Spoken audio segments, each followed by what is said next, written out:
That's where the power of, imagine if you had, let's say 7 properties, right? And then over a few years, each of them goes up by $60 a week.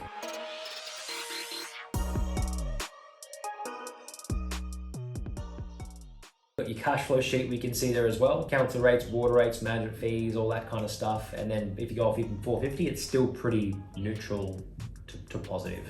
It's changed owners, we need 500, and then if they didn't pay 500, or like someone else would. And that's where the power of, imagine if you had, let's say 7 properties, right? And then over a few years, each of them goes up by $60 a week times 7, it would change per year dramatically. It's an extra, $22,000 a year in income just for, putting a few properties up by $50 a week, $60 a week.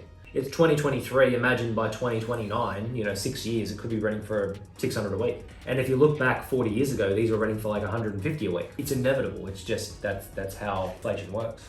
It's hard enough with 1,000 things to consider buying a property, but if you can get one that, only 6 years old, roughly around that kind of age, you get the extra tax depreciation benefits, which you get more money back at tax time when you do buy a property like that. Like, the depreciation benefits mean a lot in terms of tax saving and getting more money back at tax time.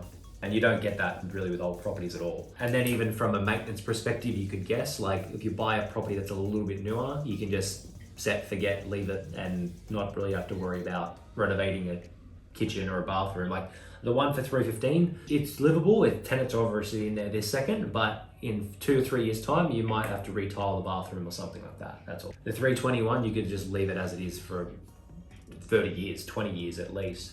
The third one, which is a little bit higher in price, like it's doable, but you'd have to probably do a 5% kind of mark. This is a house, there's no strata or body corporate, it's a lot further out of course, so the location isn't as close as the first one, but it's a 4-bed, 2-bath, double car lockup house.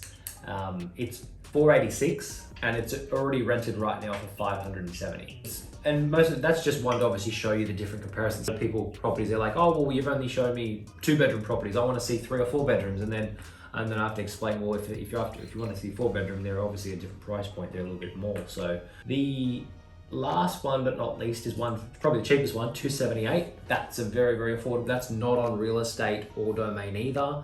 Off-market sale. Basically, that's a 1-bedder. So it's not a 2-bedroom like the first 2, but it's a 1-bed, 1-bath, open plan. That's only built in 2019. Very modern, very fresh.